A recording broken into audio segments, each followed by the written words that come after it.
નમસ્કાર, સૌને જય શ્રી કૃષ્ણ। હું પાયલ સાકરિયા, આમ આદમી પાર્ટી મહિલા પ્રમુખ।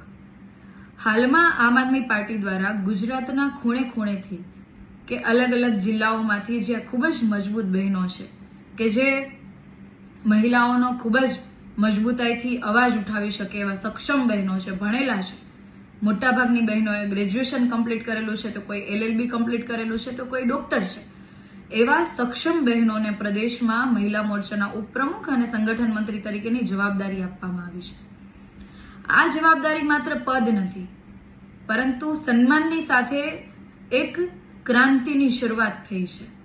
આવનારા સમયની અંદર આ મહિલા સંગઠન છે ખૂબ જ મજબૂતાઈથી મહિલાઓનો અવાજ બનશે અને એકદમ એટલે કે આખા ગુજરાતના ખૂણે ખૂણે જે બહેનો રહેલા છે, જેમની જે સમસ્યા છે એમને ખૂબ મજબૂતાઈથી ક્રાંતિ સાથે સરકારના કાનો સુધી પહોંચાડશે।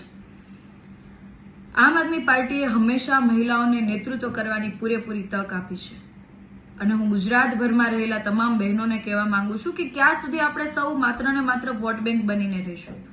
એ ભણેલા તમામ યુવાન બહેનોને કહેવા માંગુ છું કે માત્ર ને માત્ર આપણો જ્યારે ઉપયોગ થઈ રહ્યો છે સભાઓની અંદર વોટ માટે, ત્યારે આપણે સૌ સક્ષમ છીએ સિસ્ટમની અંદર રહીને કામ કરવા માટે, નેતૃત્વ કરવા માટે।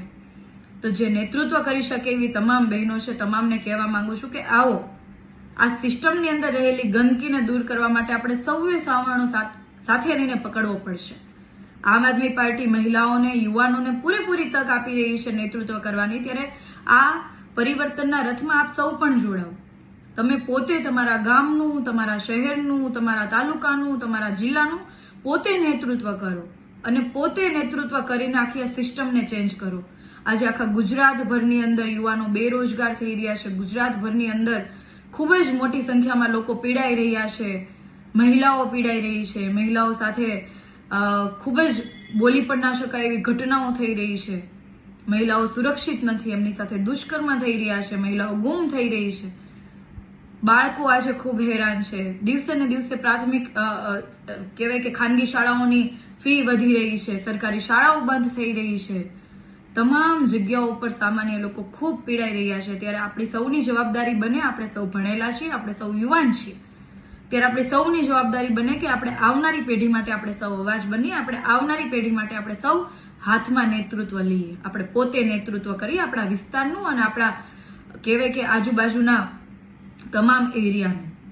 અને નેતૃત્વ કરવા માટે આપ સૌએ આગળ આવવું પડશે, પાર્ટીમાં જોડાવવું પડશે, ચૂંટણીઓ લડવી પડશે અને જાતે નેતૃત્વ કરવું પડશે। ત્યારે આમ આદમી પાર્ટી ખૂબ મોટી તક આપી રહી છે। ત્યારે આપ સૌને હું આહવાન કરું છું કે આપ સૌ પણ જોડાઓ, આ પરિવર્તનના રથમાં જોડાઓ। આજે મહિલાઓ દ્વારા જે ક્રાંતિની શરૂઆત થઈ રહી છે, ક્રાંતિની અંદર જોડાઓ। તમામ મહિલાઓને પણ આહવાન કરું છું કે આપ સૌ પણ જોડાઓ અને જાતે તમારા વિસ્તારનું નેતૃત્વ કરો।